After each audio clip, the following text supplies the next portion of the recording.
नमस्ते मित्रों, सभी को जय श्री राम। आज हम जानेंगे राजेंद्र नाथ लाहिड़ी एक महान क्रांतिकारी थे।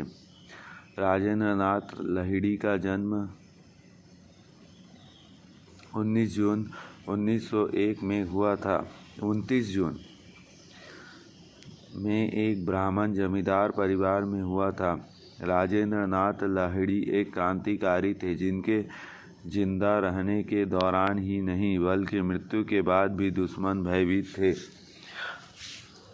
गीता पाठ कर देश के लिए फांसी चढ़ जाने वाले स्वतंत्रता सेनानी राजेंद्र जी ने कहा था, हिंदू हूँ, पुनर्जन्म लेकर भारत में आऊँगा,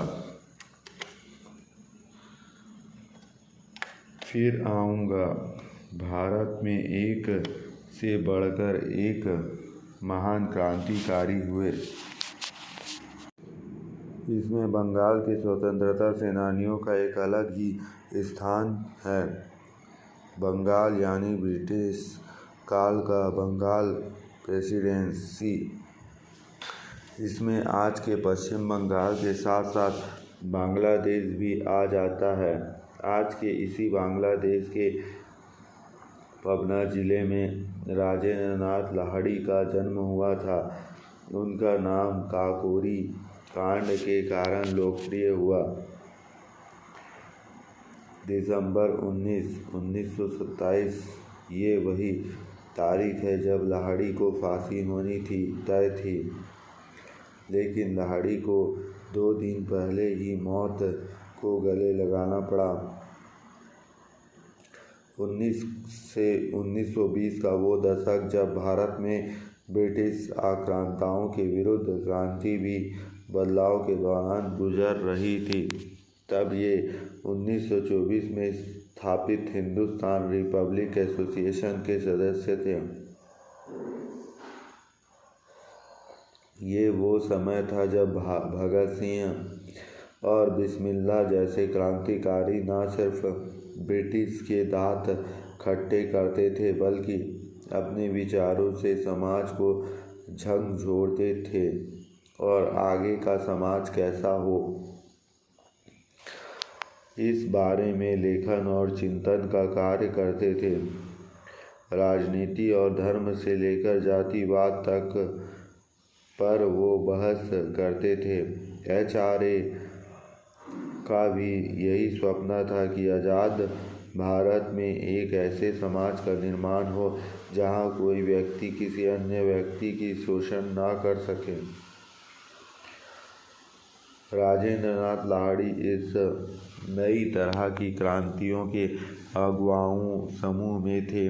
उनका जन्म जून 29, 1901 में एक ब्राह्मण जमींदार परिवार में हुआ था। राजेंद्र लाहिड़ी के बारे में कहा जाता है कि वह एक शांत स्वभाव के व्यक्ति थे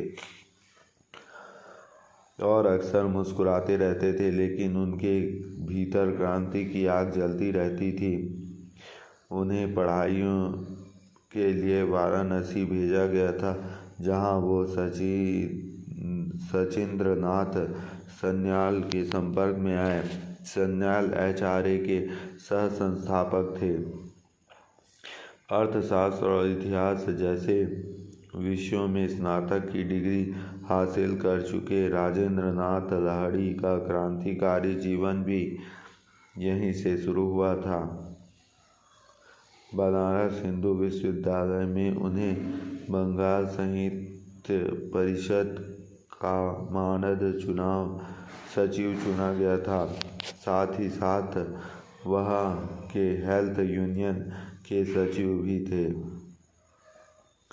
वे बागबानी जैसे समाचार पत्र और संका जैसे पत्रिका में लेखन कार्य भी करते थे।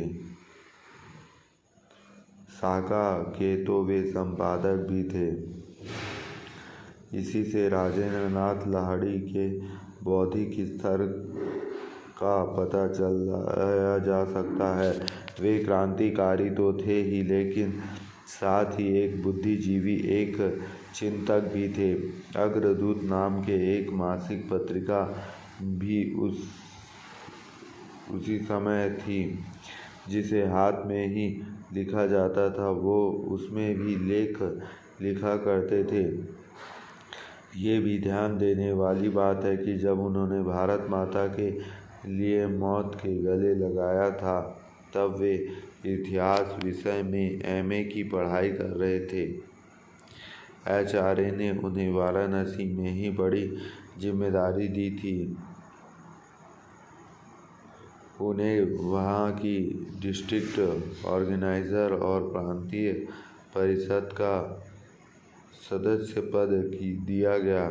इस दौरान वे कभी चारू, कभी जवाहर तो कभी चुंगल किशोर बनकर क्रांति की ज्वाला को जगाए रखते थे ताकि अंग्रेज़ों से बचकर उन्हें धूल चटा सके।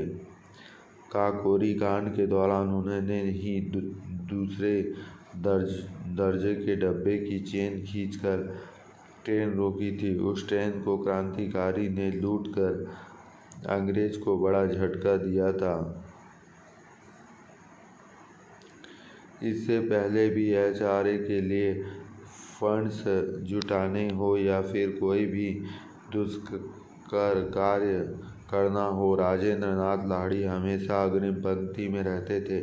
आचार्य की क्रांतिकारी पोस्टर्स बनाने, हथियार खरीदने और अंग्रेज से लड़ाई के लिए वित्त की ज़रूरत होती थी।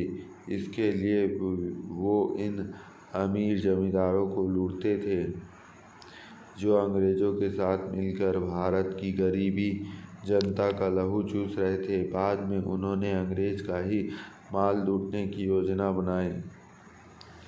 वैसे भी अंग्रेज भारत की संपत्ति को विदेश भेज रहे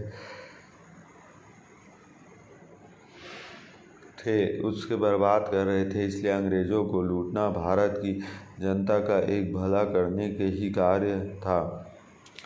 इसी दौरान उन्होंने अगस्त 9, 1925 को राजस्व का माल लेकर जा रहे अंग्रेज़ों की ट्रेन को काकोरी में लूटा। इसके बाद अंग्रेज़ों की नज़र टेढ़ी हो गई, इसलिए क्रांतिकारियों को अलग अलग जगह पर छिप कर रहना पड़ा। साहित्य की समझ के धनी लाहिड़ी ने ये समय साहित्यिक चर्चा और चिंतन में बिताया।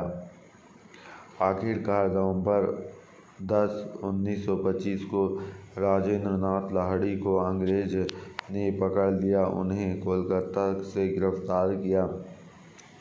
दक्षिणेश्वर में उन्हें उनके अन्य साथियों के साथ एक बम की फैक्ट्री में गिरफ्तार किया गया। इसे दक्षिणेश्वर बम केस भी कहते हैं। उन्हें पहले तो 10 साल की सज़ा सुनाकर अंडमान भेजने का हुक्म दिया, लेकिन बाद में अंग्रेजी को पता चला कि काकोरी कांड के पीछे असल दिमाग राजेंद्र नाथ लाहिड़ी का ही था। जय श्री राम।